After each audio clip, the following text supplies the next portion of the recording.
for today's session, I did a poll more recently asking you guys what you wanted me to do about the monster capturing, and the majority basically just said, do as you will, we're all with you, which was the response I was expecting, but it was kind of nice to see it anyway. So there is a decision to be made in general. I haven't made the decision yet. I'm going to kind of see how it goes. We are going to start the session continuing to do the capturing. Up until this point, we have captured 10 of every fiend until the Calm Lands, and we're kind of, I'd say about 70% done in the Calm Lands. We still have a little more work to do. And then we have to head to the more difficult parts of the game to capture 10 of each monster from there. So that's generally still the aim for this session. I'm going to begin with the Calm Lands and wrap things up, and then continue on towards Cavern of the Stolen Faith and Mount Gagazet, and then Inside Sin, and then leave Omega Ruins until last. But in terms of whether we're going to capture 10 of everything, like literally live on stream, I'm still not too sure at the moment, because honestly, I don't know how long it's going to take. Like, once we start facing the difficult stuff, like, I don't know, Behemoth King, or we get to the Omega Ruins, that kind of thing, I feel like it's going to, doing 10 of each one is going to be very grindy. And so I'll kind of see how long things are taking, and we'll take it from there. But for now, I'm happy to kind of continue things on and just keep capturing in the Calm Lands and Cavern of the Stolen Faith. So yeah, thank you all for joining me once again for this live stream. Let's get into it and continue our monster capturing. Now, what I did do, actually, as Danny immediately gives some membership, thank you so much. Congratulations to Sky Blue Dreams. What I did do before firing up the stream is make sure that I had caught 10 of everything up until this particular point.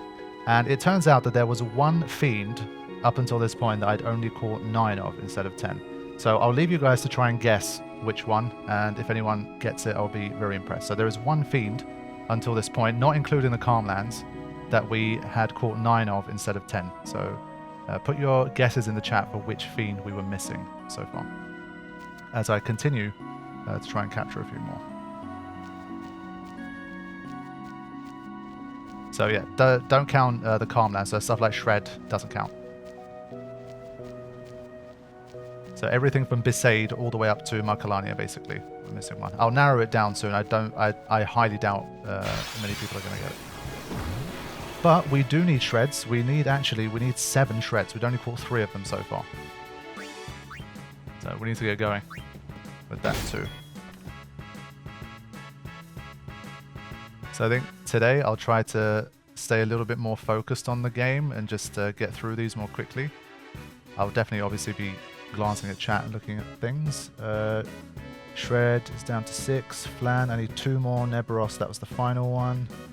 So at least for Calm Lands, I made a list of what's left. And so after this one, there should be 2 Flans left that we need. Thunder Element, no. Simurg, no. Melusine, no. Melusine is close, I would say, actually.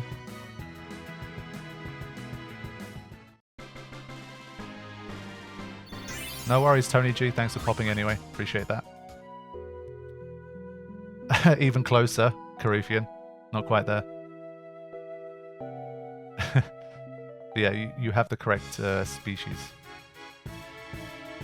Right, we did need curls too. We needed 7 curls, so this is a pretty good start. And for these, yeah, they're pretty used to steals.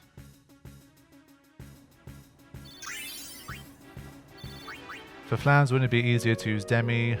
Not really. Demi, like, once we get to the really difficult stuff, then we'll start using our gravity magic, but right now, just plowing through them is still probably the quickest. Because Demi costs a lot of MP, and we're going to have trouble constantly replenishing MP and stuff. Iperia is correct. Iperia, however you pronounce it. The one in, like, the southern road of Mihen. We had 9 of those. So that was the one we needed. But yeah, I did teach Oren Flea. Technically, it's not in his randomizer portion of the grid, but as a quality of life improvement, I did teach him that. So but yeah, it was Mihen. It had to be Mihen. Demi takes a quarter. That's true. Okay, Ogre. We needed 4 more Ogres, so that's another good find. But I'm more just worried about once we get to like inside Sin kind of level, it's gonna get rough. So I think these guys I already have. Yep, okay. So next time I'll definitely flee from them too. To be fair, I should utilize stealing as well. It's gonna serve me well later on, obviously all of these dream powders and stuff that I can get.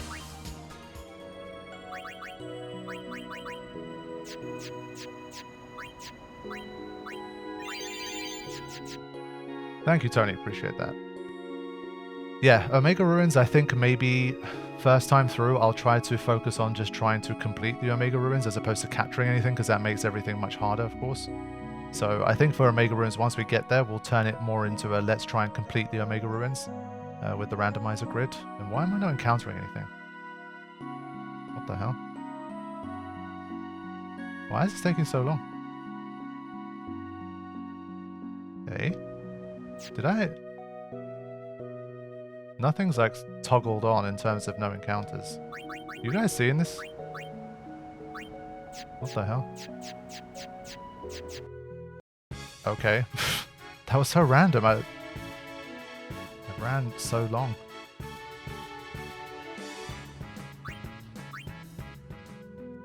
Yeah, it took like... especially in ×2 speed as well. I ran so far and nothing happened. It's crazy. So ogres are down to 3 now. Curls are down to 6. I think once I get the ogres as well, probably I'll move closer to where the monster arena is, I think.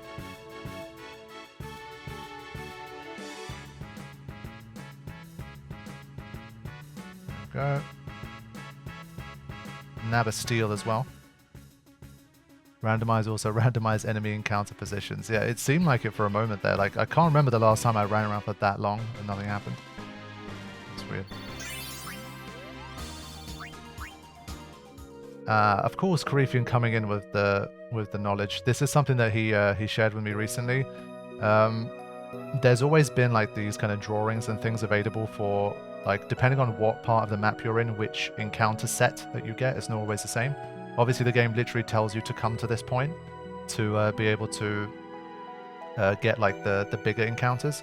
So there is like an invisible line, obviously, through different parts of the map, and if you step into it, then you encounter like a different set than you would before. So what Karifian's saying is that I think basically I'm close to the line where the northwest section begins. So if I'm right on the line, I do this maybe, or I kind of jog around it. Every time I cross the line, it resets the rate. So there's a potential you could kind of get yourself into like a really long phase where you don't encounter anything. So that might be what I'm doing here. Encounters were based on steps, right? Every time you take a step, like, increases the chance of an encounter. But yeah, so that's why that was happening. I'm straddling the line right now between the rare encounters, like the bigger encounters, and the normal ones. So I'm on like a... This is how you can have such a long streak of not encountering anything. So this is pretty interesting. So literally saw the lines today, and it already came into play. So yeah, that's why it took so long. And there you go, already learned something from today's stream. That's pretty cool.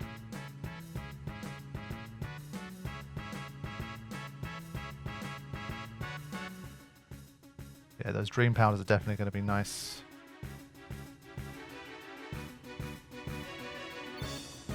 Also, Karifian did confirm there's a website that I've used before. I made a video about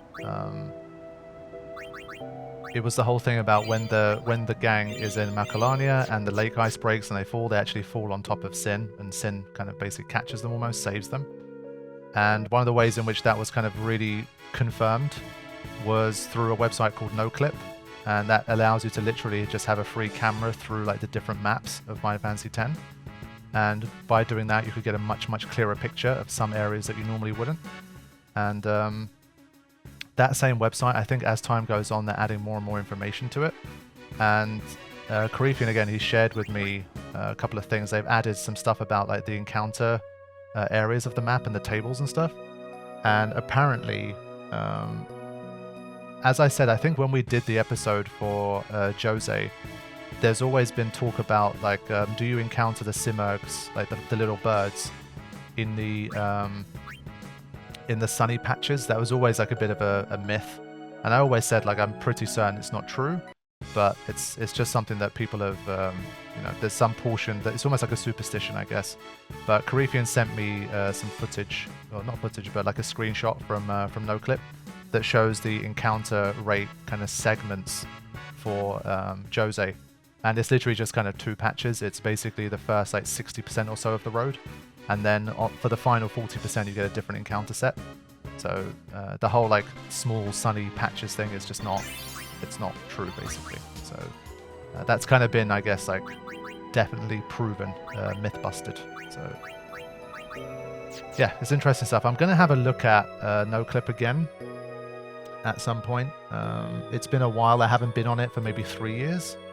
4 years, something like that, and so it might be worth having another look with some new information, see if we find anything interesting. So yeah, the sunny spots were indeed a lie. Like the sunnier spots in the earlier part of Jose are not going to help you, and when you're in like the final 40% of Jose and you're in a sunny spot, it's not because you're in a sunny spot, it's because you're in the final 40% of the map. That's the reason why you're getting that encounter.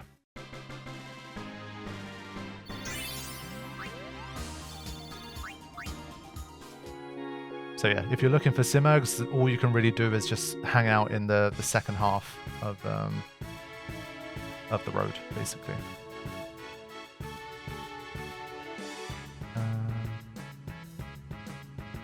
Just want to keep stealing those dream powders. Thankfully, the wolves in Gagazet give you like, I think, a minimum of 2, and they can give you 3 at a time, or 3 and 4. Like they give you a lot.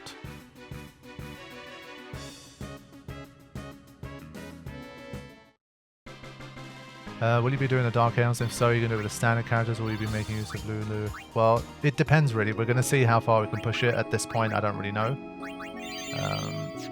Obviously, the deeper you go into it, the more like armor and stuff is going to play a role. And so it becomes kind of less about the abilities per se, more about like the armors and stuff that you have and your ability to do damage. Because obviously the current situation we have, our ability to damage the Dark Aeons is extremely compromised.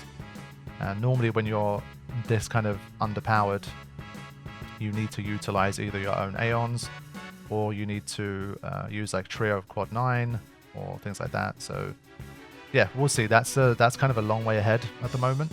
We still need to try and complete Omega Ruins and defeat some monster and stuff, but we'll definitely have a look and see how far we can go. So the shreds, I've already lost count. I've not been kind of doing it one by one. There's probably like maybe 4 left, 3 or 4. Yeah, I think it's literally just shreds and curls left to capture. And yes, Jose. I do love the way she says that. It's one of my favorites.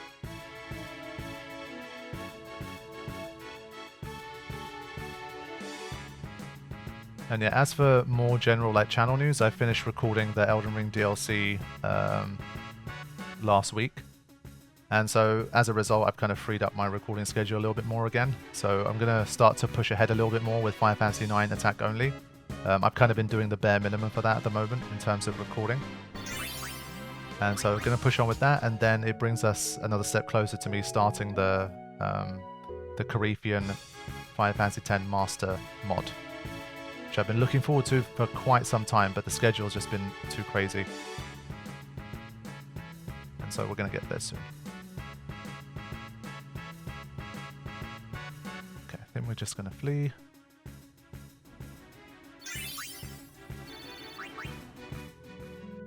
Yeah, it's definitely been cool. Like in this randomizer, Lulu having the abilities and the stats that she has definitely been one of the coolest things. And it's given us the awesome Lulu backslap. I mean, she would always do it anyway, but you just wouldn't really use Lulu as much in those situations, so you wouldn't really get to see it. So it's pretty cool.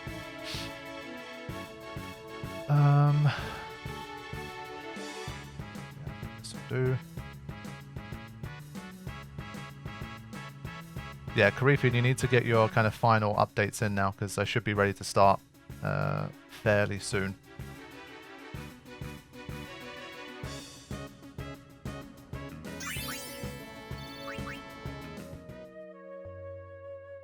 Yeah, so for anyone who doesn't know about that situation, Carithian has a mod that he released for Final Fantasy X, and obviously as a long-time viewer of the channel and someone who's incredibly knowledgeable about the game, I definitely wanted to support his mod and give it a go and see how he's changed things up.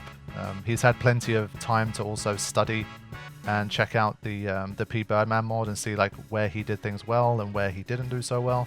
And so I trust that he would have done a good job with that stuff. And he said that he'd try to be around for like, I'm going to try to premiere the episodes. I'm not going to upload it like super frequently because of everything else going on the channel. But I will do them more in like long episode premiere chunks. And hopefully for a lot of them, Carithian himself will be in the chat and checking out how I got through it and providing you guys with some basically kind of developer commentary as I play through. So definitely should be fun content for the community. Hey Rhoda, welcome to the stream, good to see you. Okay, shreds are still being captured. Grabbing those poison fangs too, getting like a guaranteed poison is also nice.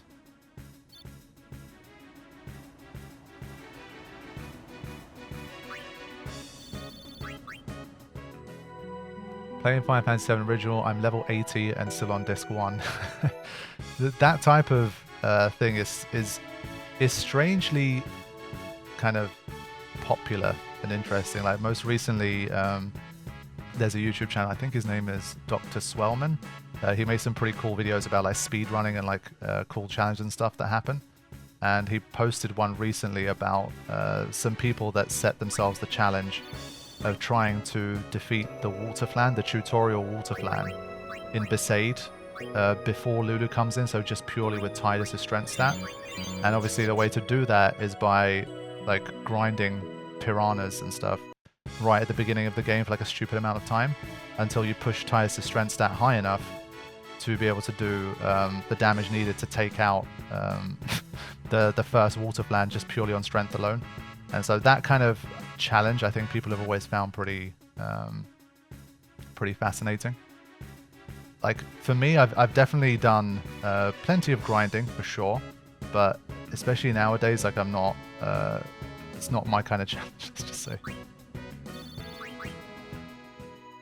But yeah, if anyone hasn't seen that, definitely check it out. It's a really cool channel as well, Dr. Swellman's channel, definitely.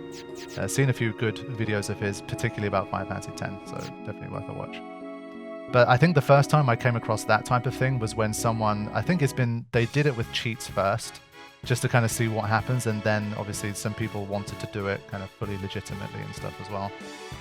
It was basically when Auron comes in to defeat, what was it called?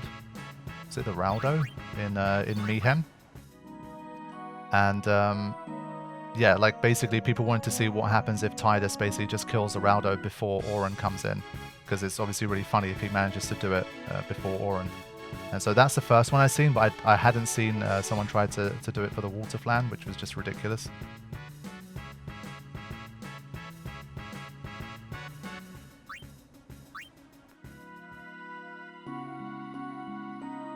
Yeah, he's definitely made some really good videos, and they're the type of... I always say there's kind of two models on YouTube in terms of how to make content. You either go for like the kind of one-off, kind of well-edited, well-prepped, kind of highly informative, bit more kind of viewer bait title, that kind of thing. And you do like, I don't know, one of those a week, you know, one every 2 weeks, but you do them really well. And you try to get as many views as you can on like an individual video.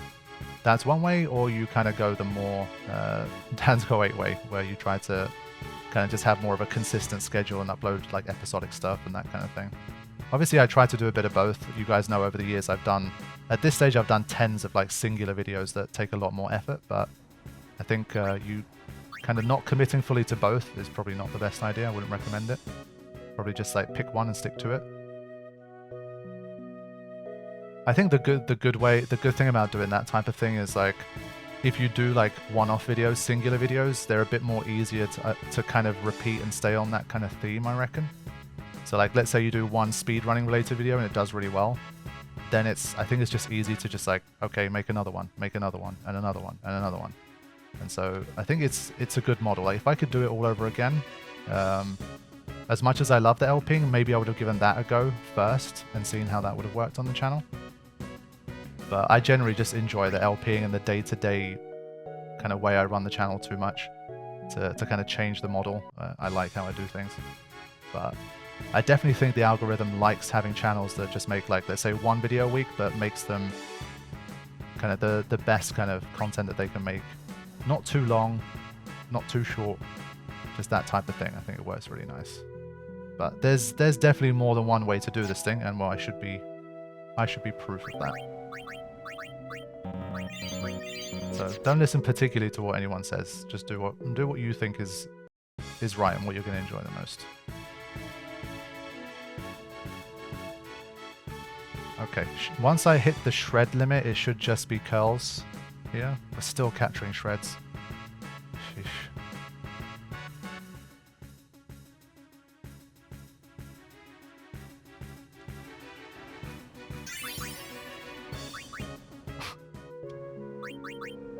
Yeah, I don't know how good it is. I guess it's a good formula for me. As I say, I'm not sure how repeatable it is for other people.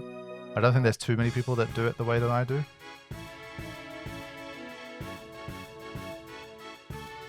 Okay, come on, shred. Nope, still capturing them. God's sake.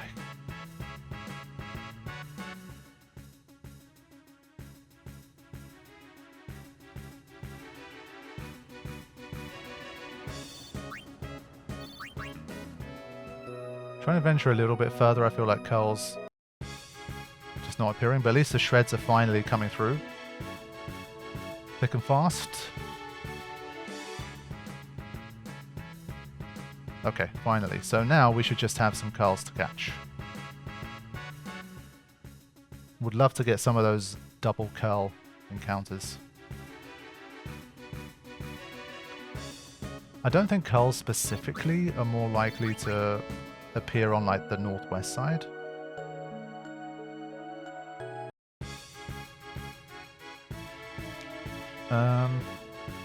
I want to have a quick look at how many items I've stolen at this point. I haven't checked for a while. Curls can also be encountered in a cavern at least. The last time I checked, I had 4 more to find. So I might have a look at that. It might be the best idea. I think I'll encounter like 1 more here, and then we'll see. So 21 petrified grenades, 46 shadow gems, 41 signers, 21 dream powder, 71 smoke bomb. Okay, I think that's a pretty good stock. I think we're doing all right. What about poison fangs? 8. That's not as many. I think I'll get 1 set.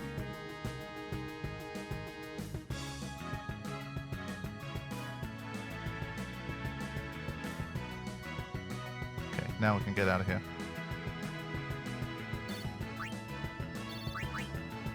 Okay, I think I'm going to start to head towards the cavern now. I think it's a good call from Carithian. We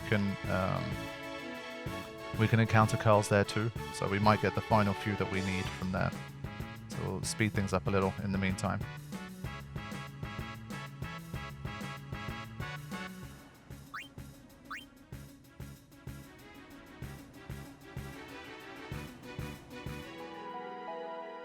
Jack of no trade. I've never done a nose figure run, but you have inspired me. Excellent stuff.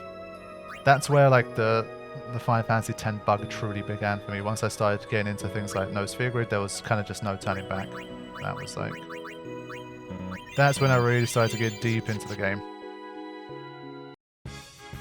Aha, there we go. Just what we needed. Oh, nice. They have a good steal. Will this episode be all monster capture 2? Yes, pretty much.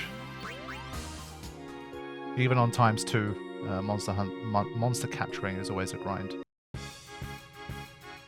But I think a decent number of people don't mind it. I mean, when we had the conversation about it in the previous episode, I think people are generally more okay with the grind of monster capturing because obviously it spans across lots of different areas. The soundtrack changes, the environment changes, so I think it definitely helps.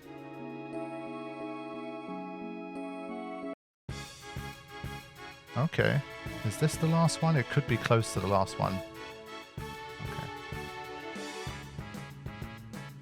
Wouldn't it help to use high encounter rate? It would, but especially on ×2, the difference would take like a second or two. It's one of those things, it gets a bit too manic. If you do ×2 and you do high encounter rate, it's like, I don't know, it's just too much. I think we're good.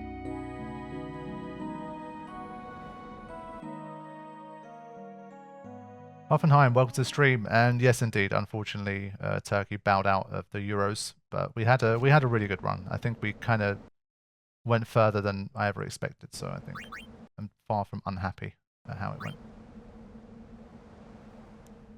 Right, let's just save over some of these old ones. Yeah, they were definitely very entertaining to watch. It's kind of rare that Turkey's a great team for the neutrals to watch and enjoy, but for this particular tournament, I definitely think that was the case. Right, okay, so things are gonna go up a notch again. We have some more dangerous enemies here. Let's see how we go.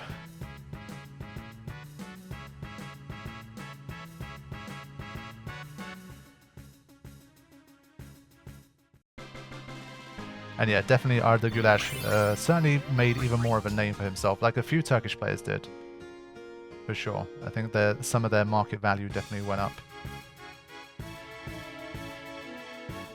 Turkey were the best team in this user. I wouldn't say that. I think they were probably, like, their matches were the best to watch, I think. But in terms of like the actual quality of the football, I disagree. But we still did very well. We played with a lot of heart and passion. And we definitely had some things go our way that normally wouldn't have. But yeah, definitely far from unhappy at how things turned out. I didn't think we'd make it out the group, to be fair. So I was still pretty happy. Yeah, the save at the end of the Austria match, like that was one of our kind of basically almost like lucky moments where something truly like unbelievable happened there. Like that save is probably going to be save of the tournament. But then it's kind of funny because in the next game, right at the end, like their goalkeeper, the Dutch goalkeeper, made some really great saves. And I was like, now I know how the other team felt, basically. Seeing him make like those clutch saves at the end. And yeah, the Turkey versus Georgia game was truly excellent. So, now I think it might be time to start using the likes of Kimari, because when we attack with Auron, who generally is a powerful character, we're only doing 1000. It's not terrible, but not ideal. So weak to ice, how much does that do? Let's have a look. So these are types of enemies where we have to pay a little more attention here. But honestly, again, I think we're still just about doing enough damage to kind of just plow through here.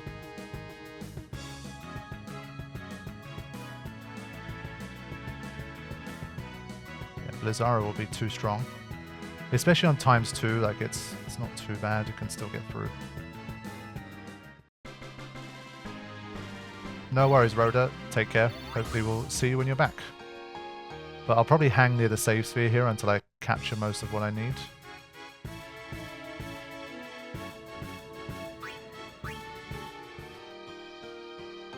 So not quite Kimari time yet. I think we'll start to include him in the even more difficult stuff. Now, let's see. The first Tomberry.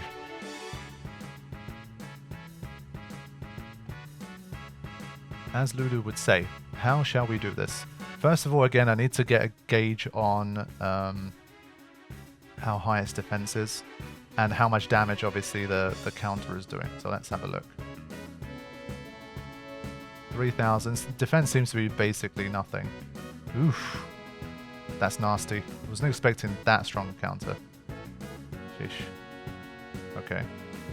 Now, the thing about these guys is you should be able to put them to sleep, from what I remember. But again, for the first battle, I just want to see what we're dealing with here. Is there anyone that can do good damage but not receive a strong counter? She didn't get countered at all.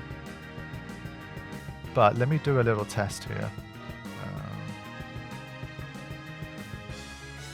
Yeah, okay. So that's one of the ways in which you can make life a little bit easier. But obviously, then you have to wear the rest down with magic so that he doesn't wake up. And I don't think we have particularly awesome magic. I just kind of want to deal with these guys without constantly swapping and changing my team.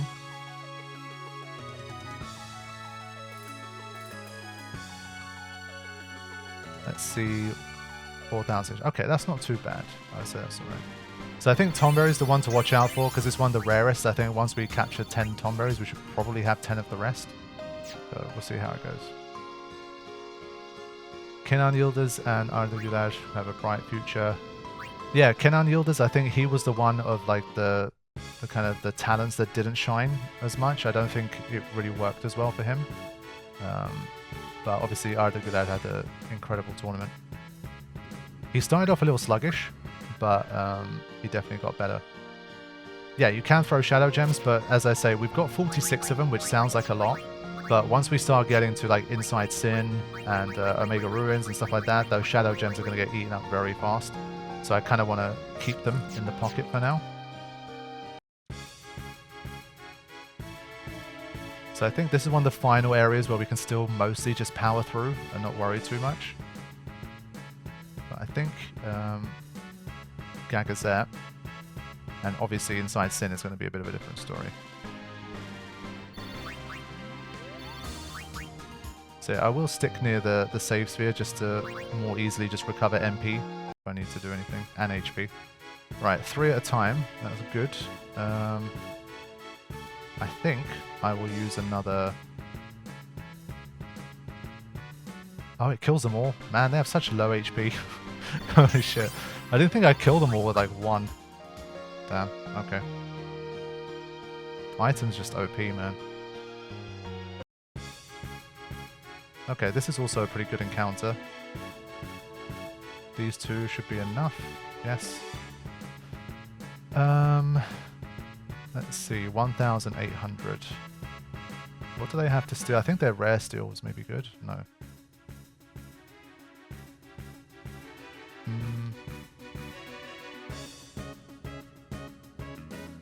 Yeah, that was a pretty pathetic showing from those lizards, I have to say. So again, just trying to see how well we do if we just purely attack. Yeah, it's getting increasingly more grindy to capture them like that, but 1,800. She might be too powerful here. Let's just see how much this does. Ooh, perfect. That works. It took 40 hours of farming for me to kill Penance when I sent the Hoover game, but I'm never doing this again. That's fair enough. I don't blame you. Yeah, some of the farming needed to kill stuff at a high level is annoying. So there you go. These are the culls that I was looking for. I think this should be number 10. So this should complete all of the Calm Lands here. Yep. So we already had 10. Good stuff. But already here, this is going to be one of the grindiest bits here as we try to get the Tomberry. So, yeah, the backslap's going to have to be utilized, I think. It's a shame because obviously on her capture weapon, she doesn't have evade encounter. I don't want to use the slot on it. We don't have a huge amount of teleport spheres. But this is good, it just about brings them down to size. But now the reflect came in, that's a bit annoying. Just do one of those. Thankfully they come in 2, so won't have too much to do for those. We have a healthy amount of gil too, that's nice. We might look into bribe as well later. There was that whole discussion about bribing and like level 4 key spheres and that kind of thing. I don't really remember. I did not look into it in between these sessions because we still have work to do with the monster capturing. But we'll definitely check that out nearer the time. I will bring in Kimari for this.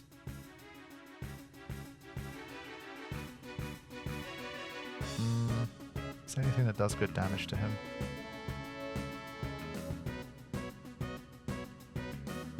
Okay, not too bad.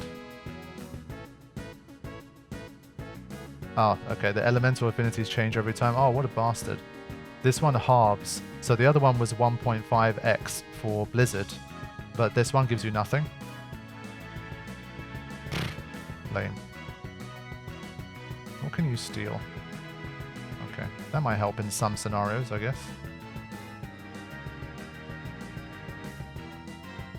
Okay. Yeah, unfortunately, we can't do too much because of the elemental situation. I guess Tidus could literally come in and use a flare. I think Holy might kill it. It might be a bit too strong. 3,200. So we're just going to have to figure out like which combination of moves works the best. So that's 2 Ghosts. I think Ghost and Tomberry are going to be the 2 that take the longest. Stay. How many people here have broken the game timer? Yeah, raise his hand. Way back in the day. I will not break the game timer ever again. 4,080 is an awkward number.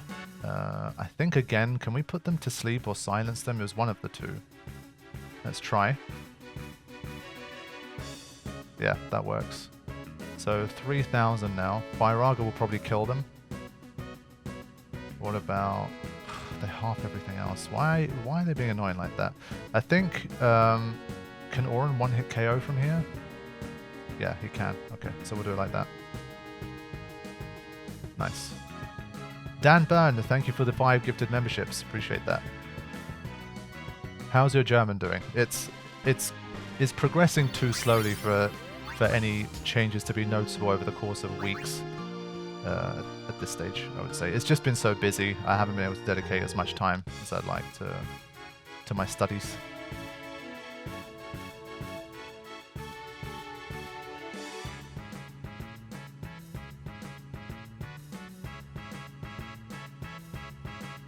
Okay, get rid of this guy. Wow. Waka's taking a real beating out there, but we'll get the job done.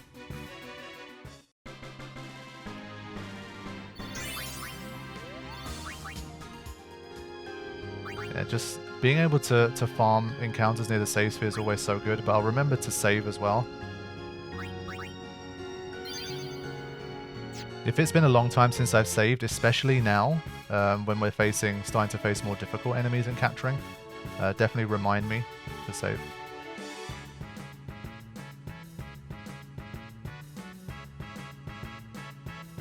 Oh, nice.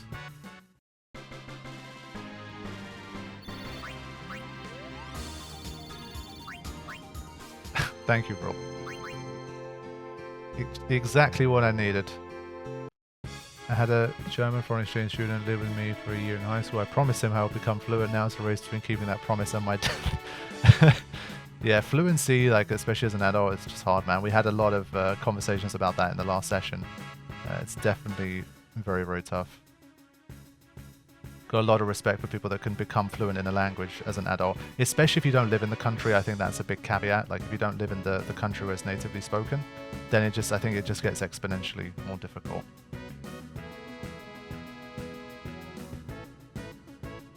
I think for these guys the common steel was better. I think they give you silence grenades as a common steel, but it's fine.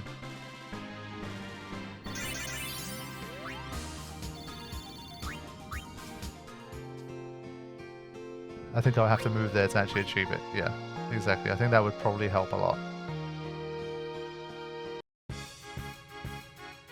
To be fair, the encounter rate for these has been very low. Like the last 10, 12 encounters, we've barely encountered any of them.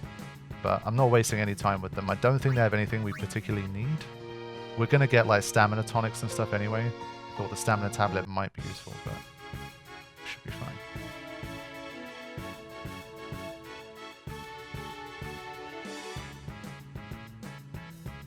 But yeah, so far at least no problems here. The Tomberry like one-shotting Auron with the Karma was a bit scary, but other than that, I think we're good. I soft-locked the Dark Aeon's US release, forgot Shiva's Orb for Anima, came back and Dark Shiva was there. The US release didn't have the Dark Aeons, no? Unless you're talking about like the re-releases, the modern day stuff. I think the OG North American version from like 2002 didn't have Dark Aeons, if I remember correctly. Thinking about it, is Final Fantasy X battle theme music the track you've heard the most? You know, honestly, I never thought about it, but I think undoubtedly it must be true. Must be true. Let's see if Warren can get it. Nice. Forgot if they have a good steal or not. Okay, that's not too bad. Always happy to have more petrify grenades. Hey Aura, welcome to the stream.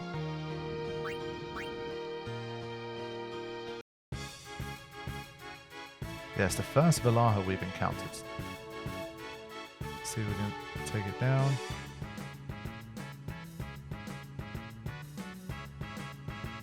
Just about. So those extra strength spheres that we've given Waka is paying dividends here. He's definitely doing more damage.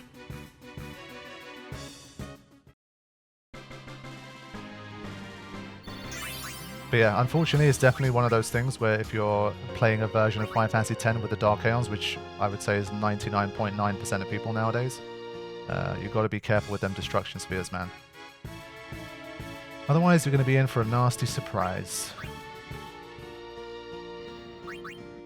It's still one of those like love-hate things. I kind of love the fact that they block off the temples like that. It's really cruel on the one hand. Like, let's say you want to get anima and you miss a destruction sphere, and you obviously let's say you played without a guide and you never knew that that's what you had to do. Like, that's harsh to stick like a Dark Aeon in front of it, where realistically if you're at the stage where you're trying to get anima, you probably have no hope of beating it. So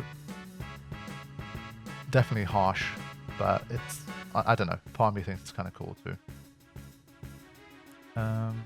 Just for a second I want to change this.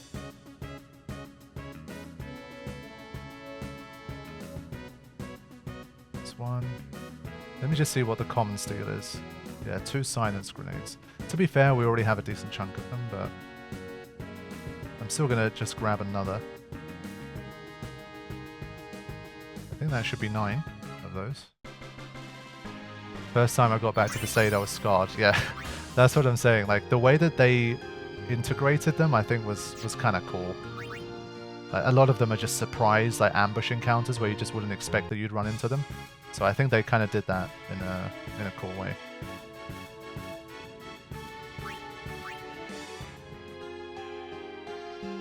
I think the one that threw me off the most was probably Dark Ixion. Because I think I remember the first time I was ever playing, I was like, just like re-exploring areas I'd been to before. Or maybe I was monster capturing, I forgot what I was doing. And then I was like, oh, wait a minute. Was this guy here before? What was the deal? I was like, oh wow, like there's some new dialogue or there's something going on. And then suddenly he was like, you heathen. I thought, what the hell? It's completely just like out of nowhere. At that time I had no idea like where they were located and how they popped out and stuff. It was pretty funny. Like with the Dark Ifrit one, like again it has a surprise kind of build up. But with that one, I think you have a chance to avoid it, right? Like, you literally see that you're going to encounter Dark Ifrit, and then you can just say, actually, no, I don't want that, and then run away. But with Dark Ixion, obviously, I think you don't have a choice, if I remember correctly. Once you interact with him, it's kind of all over, and you have to fight Dark Ixion, I think. So, yeah, that was pretty brutal. I was just trying to stay away from the summon. Exactly.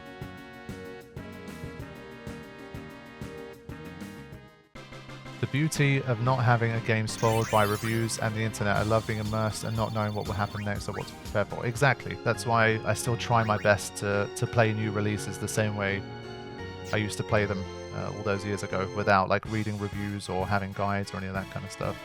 It gets increasingly difficult to do over time, but I still try to keep that pure kind of immersed experience. And well, it's also why I don't stream new releases as well.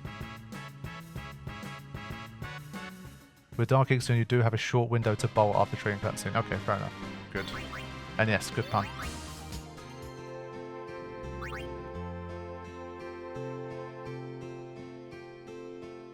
Hey Vincent, welcome to the stream.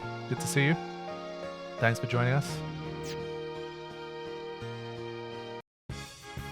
Yeah, the Dark Magus Sisters as well, man.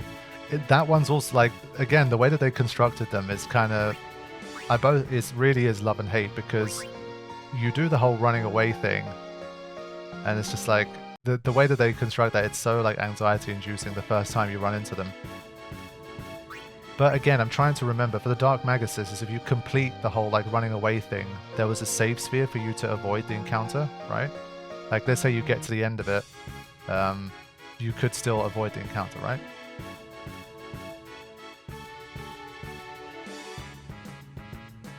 I'm just trying to think how many of them are completely unavoidable once you activate the trigger. That save sphere doesn't work. Okay. But I guess when you trigger off the Dark Maguses, you can run to the side bit and use the save sphere there. I'm just wondering, like, once you trigger off, like, you walk close enough to them and that cutscene begins, are the Dark Maguses avoidable or not? You can escape them, right? You don't have to fight them. Yeah, okay. So which ones do you have to fight? You have to fight, I think, only Valifor. Well, you have to fight Valifor. You have to fight Dark Shiva. Like, once you trigger the cutscene, I mean. And Dark Bahamut, you have to fight. Dark Yojimbo's avoidable. And I think the rest of them are avoidable, I think. Right? Like, Ifrit, again, once you've seen it, you're able to make a run for it, no? Like, there's the shot where it kind of pans down to where Dark Ifrit is, and then you have control of Tidus again. And so you don't have to go there, so I think Ifrit is not in the list. So I think it's Valifor, Shiva, and Dark Bahamut. Don't you see Shiva and Milo? I don't think so. Don't you have to go... No, I think the guy summons afterwards. You just see the Guado in front of the temple, I think.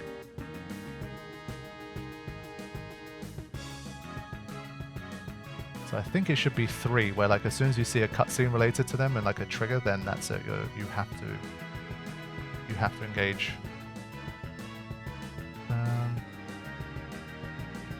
I kind of gotta know here. You don't encounter them that frequently though. I'm kind of scared that I'm gonna one-hit KO it.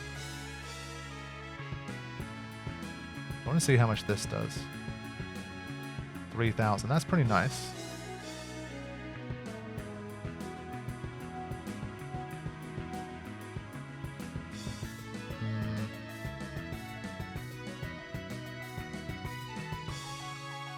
It should do. Oof. It's almost too powerful still. Nice. I don't remember Dark. Yeah, that's another one where once you complete the game again, you will have a chance to basically avoid the fight. Like, you'll see the cutscene of Anima emerging, and then you can just choose to not fight Dark Anima if you don't want to. But the ones that are true ambushes, I think, it's the 3 that I listed. It should be Dark Valifor, Dark Shiva, and Dark Bahamut. Like, Dark Bahamut is definitely terrifying. Like, going back up there and he literally just leaps down. Like, that's... that's definitely scary.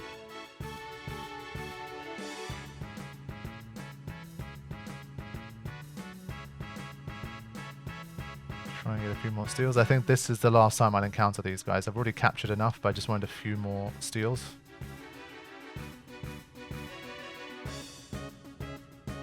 Hey Tan, welcome to the stream. Good to see you. And welcome, I Love Donuts. Good to have you here as well. And Nick. Good morning to you, sir.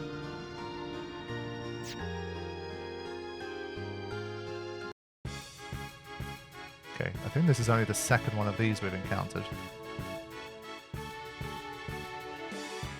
Wow. Yeah, Dark Bahamut was a proper, like, jump scare. But perfect location for Dark Bahamut, I think. Excellent location.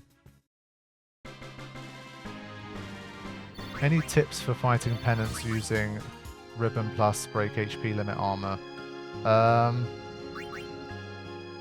How high is your HP? Do you literally have like absolutely maxed HP? Or is it like 20,000?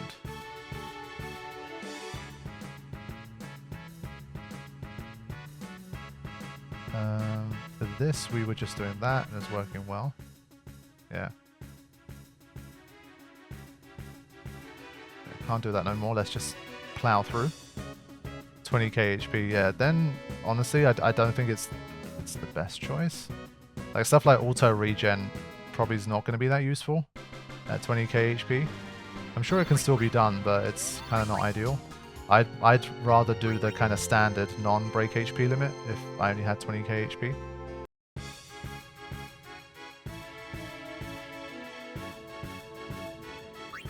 Yeah, I think the non-break HP limit tactic's probably better, I would say.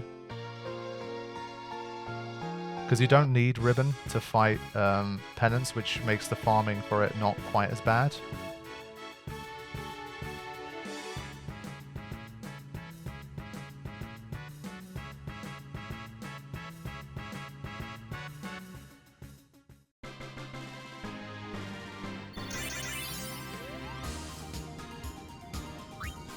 Honestly, I don't remember the lore about the Dark Aeons in 10.2 story. It's been so long since I did the 10.2 story.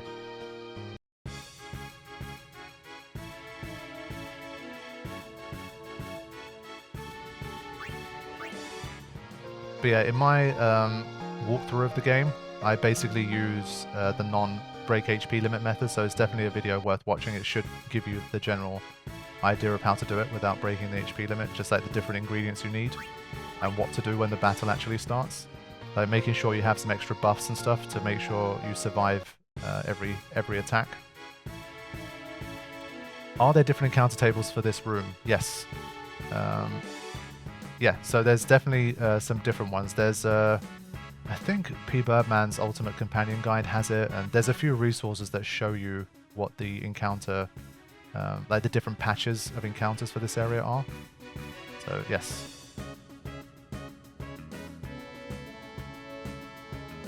We don't need curls anymore, thankfully, but yes, it is a different set of encounters here.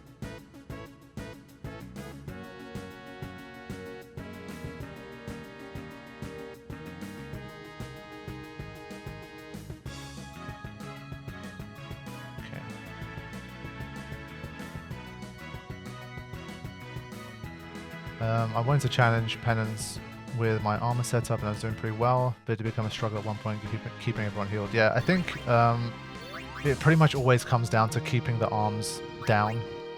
As long as you can keep the arms down, like if you don't, you very quickly run out of turns and there's just too many dangerous moves while the arms are alive. So you have to get into a good rhythm of taking out the arms. And basically when I was doing the 200k stream that I did, like the little boss rush challenge that I tried, I did not fight Penance optimally and I made it a bit more difficult and it took longer than it should have. Basically, I think the trick is to make sure you take out the arms as late as possible to basically kind of delay their return as much as you can. That's definitely one thing that helps. Let me just... It's a little bit dangerous. I think we'll be okay. So yeah, basically I still think the primary ingredient of beating those guys is obviously making sure the arms stay down and they basically never really get a turn. And if you can do that, then that's already most of the job done.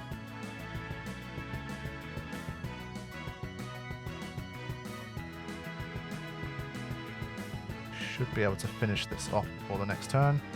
But you see one ambush, and it did the big flame breath move, and already it created a bit of danger. If I hadn't have switched Lulu's armor, that could have been a bit dangerous.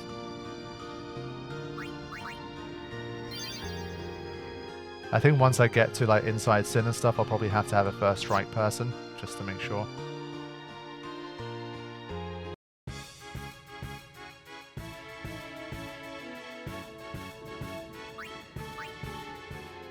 Yeah, after hitting the arms 5 times, they'll have 5 HP left, so a grenade can finish both in one turn. That's really smart. Like, that's not a strategy I ever utilized before, but that's a really nice optimization. I like that.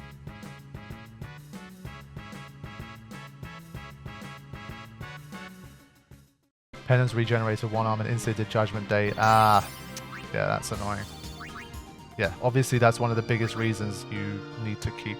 But yeah, I guess if it needs both arms up at the same time, right? So depending on how the turn order goes, if you kind of get things wrong and you're a little bit unfortunate, both arms can come back at the same time, and then you're going to be in trouble. But yeah, that advice is really good. Both arms till they're 5 HP left, and then take them both out.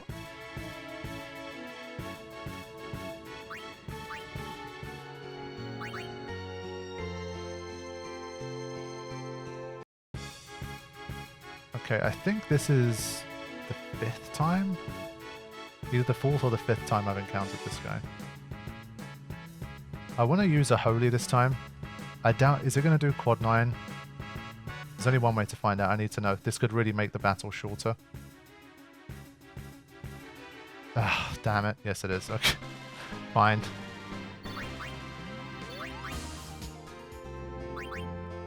So I'm going to head towards the back room a little bit. There's your curls.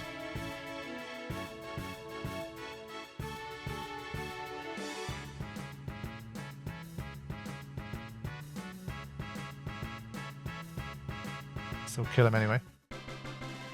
It did make the battle shorter. True. Just a little bit too short.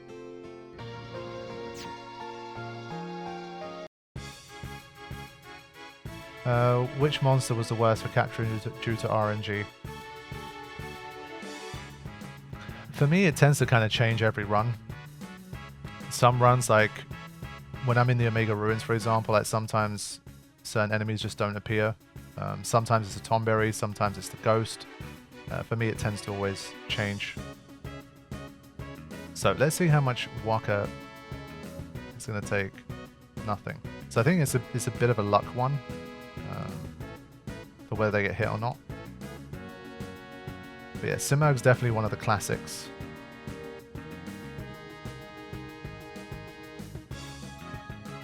I bet Auron's going to get hit with the counter. He got hit with it last. Yeah, of course he did. To Livestream, welcome to the stream. Good to see you. Yeah, Varuna doesn't appear as much there. That's definitely an annoying one. But Varuna does appear in the City of Dying Dreams. Alright, let's see how much damage Waka takes. 8,000. He takes even more than Auron. I'm not surprised because obviously he takes out all of the flyers. So that makes sense. But it's all good. So I think that's number 2.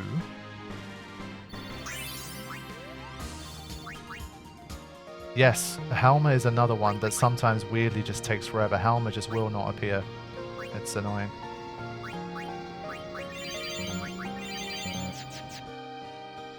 So I don't like being further away from the save sphere here, but we do get a higher chance of encountering Tomberries in this particular part of the map. Yeah, it's raining here too. The British summer is not exactly famed for being great anyway, but I don't know, I feel like compared to the last 5-10 years of the summers I've experienced here, like this year is just notably worse. We've had like, I think like 2 weeks of nice weather in like the last 9 months or something. Like even by British standards, which is pretty low anyway, it's been bad. It really has. That's why like the 1 week we had where it was like legit like really sunny and actually got really warm. It's kind of too warm, but I try my best to not complain about it because it's taken so long to even see that. I think I encountered Varuna even less in the City of Dying Dreams. I think that one's a bit kind of RNG dependent. For me at least, it's at least you have 2 different areas, so when you're trying to complete Inside Sin anyway, you can encounter the Varunas, and then when you're doing Omega Ruins, you still encounter them, so having it appear in 2 different maps I think is a bit of a reprieve. I generally like the temperatures. I don't mind, like for me, like it being 18 to 21, I don't mind it as much as most people, but for me it's just the rain. Like the rain just too annoying, too depressing. Makes it too difficult to like go out and enjoy stuff, you know. So I'm not a huge fan. Alright, this time we're not using Holy, we saw what happened last time. Honestly, I still think Tidus's Flare is probably doing a good job here.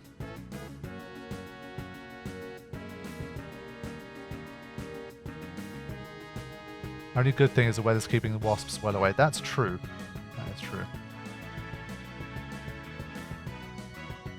Halving lightning damage. Yeah, just depending on which elements it's strong to, it's just annoying.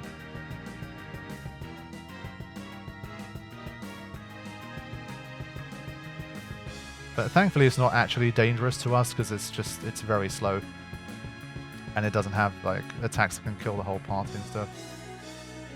Is 5 times cheer the equivalent of defense 20 plus? It's not, it works differently. I think Mathematically, it's more like a third. If you cast Cheer 5 times, it reduces the physical damage you take by a third. It should be like 1/15 each time you cast, if I remember correctly. Carithian's not around right now. He would have confirmed, but I'm pretty sure it's a third. If anyone can confirm that, you're more than welcome to. Okay, we still have Yowies to capture. Oh, look at this. That's a bit mean. Sheesh. Look at Waka.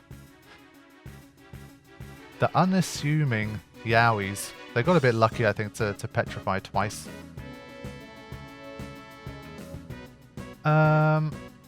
Well. Well.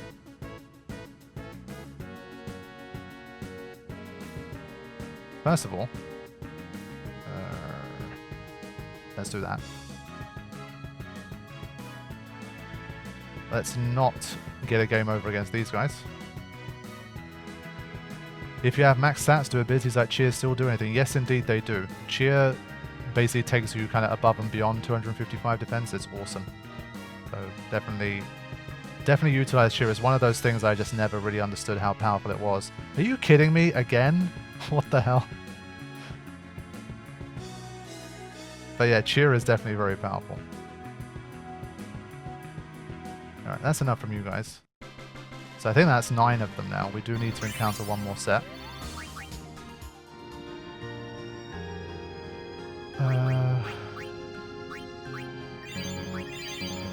Anything above 25 is a no from me too. Yeah, absolute ideal temperature is like between 20 and 24 for me.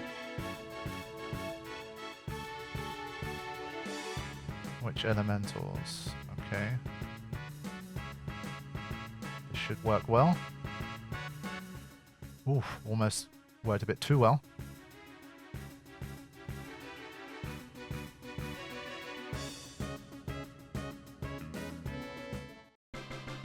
Why was everyone petrified? Those Yowies, they have a... I don't know what the percentage chance is. I have to assume it's like 30% tops. But yeah, they can petrify you.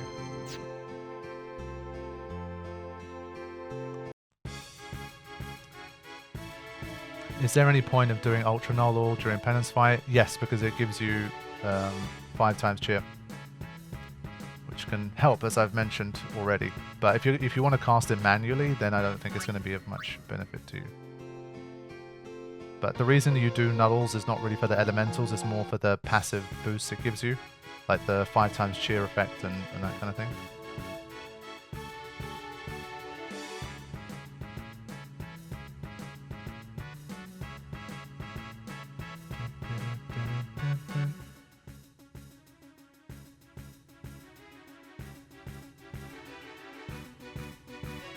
We've encountered a decent chunk of these at this point. The Tomberries are not... They've not been very frequent so far, even in this part of the map. I still think we have like 2 at this point. So this is what I mean, like, we still have, after this, we've got Gagazet, we've got Inside Sin, and we've got Omega Ruin, so still a lot of work to be done.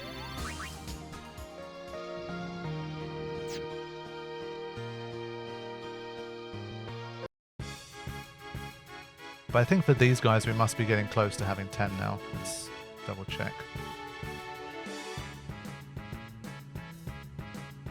Yep.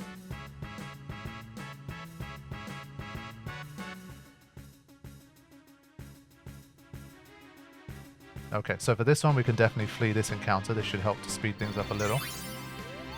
Green room for Tomberries is true, but this one has the same encounter table as the green room. So the back room and the green room, they're the same chance of encountering a Tomberry. Should make a difference. The green room intuitively sounds like it's more Tomberry friendly because it's green, but it doesn't make a difference.